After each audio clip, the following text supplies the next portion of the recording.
আসসালামু আলাইকুম ওয়া রাহমাতুল্লাহি ওয়া বারাকাতুহু। সম্মানিত প্রিয় বন্ধুগণ, আজকে খুবই অত্যন্ত গুরুত্বপূর্ণ একটি বিষয় নিয়ে উপস্থিত হইলাম। সেই বিষয়টি হচ্ছে যারা একদম দুর্বল, একদম অক্ষম, একদম নিস্তেজ হয়ে গেছে, প্রিয়জনকে আপনি সময় দিতে পারতেছেন না, এই নিয়ে আপনি হতাশ, পরিবারের ভিতরে অনেক অশান্তি সৃষ্টি হচ্ছে, অথবা আপনার বয়স বেশি, আপনি আগে অনেক সময় দিতে পারতেছেন কিন্তু এখন সময় দিতে পারতেছেন না। তো তাদের জন্য অত্যন্ত পাওয়ারফুল, অত্যন্ত গুরুত্বপূর্ণ আজকের এই বিশ্বাসটি। তো এই বিশ্বাসটি আমরা কোন নিয়মে তৈরি করব এবং কোন নিয়মে সেবন করব এর বিস্তারিত বলে দিব, এবং কি কি উপাদান আমরা সংগ্রহ করব এর বিস্তারিত বলে দিব ইনশাল্লাহ। আল্লাহ তাআলার উপরে ইয়াকিন রেখে, বিশ্বাস রেখে যদি আপনি এই কাজটি করতে পারেন, এই আমলটি করতে পারেন, তাহলে অবশ্যই আল্লাহ তাআলা আপনাকে একটি সফলতা দান করবেন। অবশ্যই আপনি কখনো হতাশ হবেন না। আল্লাহ তাআলা আপনাকে দিবেন, তবে আপনাকে চেষ্টা করতে হবে, পরিশ্রম করতে হবে, অর্থ ব্যয় করতে হবে এবং ডাক্তারের শরণাপন্ন হতে হবে। অসুখ যদি হয়, ডাক্তারের শরণাপন্ন হওয়া, ওষুধ সেবন করা, এগুলোও কিন্তু সুন্নত। রোগ নিয়ে বসে থাকবেন না, রোগ নিয়ে হেলা করবেন তো আস্তে আস্তে বড় আকার ধারণ করবে, যা আপনার আয়ত্তের বাইরে চলে যাবে, যা আপনার কল্পনার বাইরে চলে যাবে। তো এই বিশ্বাসটি তৈরি করতে হলে আমাদেরকে তিনটি উপাদান সংগ্রহ করতে হবে। এক নম্বর উপাদান সংগ্রহ করতে হবে কাঁচা ডিম। দ্বিতীয় নম্বরে উপাদান সংগ্রহ করতে হবে দ্বিতীয় নম্বর উপাদান সংগ্রহ করতে হবে আমাদেরকে কলা। তৃতীয় নম্বর উপাদান সংগ্রহ করতে হবে মধু। তো এই তিনটি উপাদান দিয়ে আজকে আমরা এই বেশওয়াশটি তৈরি করব। তো যখন আমরা কাঁচা ডিম, কলা, কোন কলাটা সংগ্রহ করব, যেই কলার মধ্যে কোনো বিচি থাকে না, ওই কলাটা আমরা সংগ্রহ করে ফেলবো।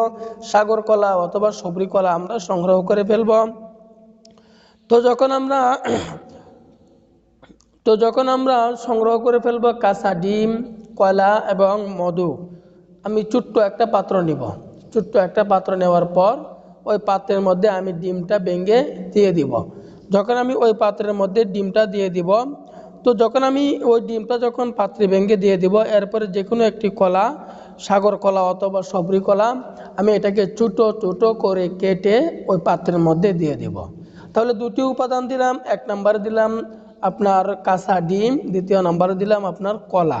যখন আমি কলাটিকে কুচি করে কেটে ছোটো করে যখন ওই পাত্রের মধ্যে রেখে দিব, এরপরে আমাদেরকে দিতে হবে 2 চামচ মধু। 2টা চামচ খাঁটি মধু। ভেজাল মধু থেকে আপনি সতর্ক থাকবেন। 2 চামচ খাঁটি মধু ওই পাত্রের মধ্যে দিয়ে দিবেন।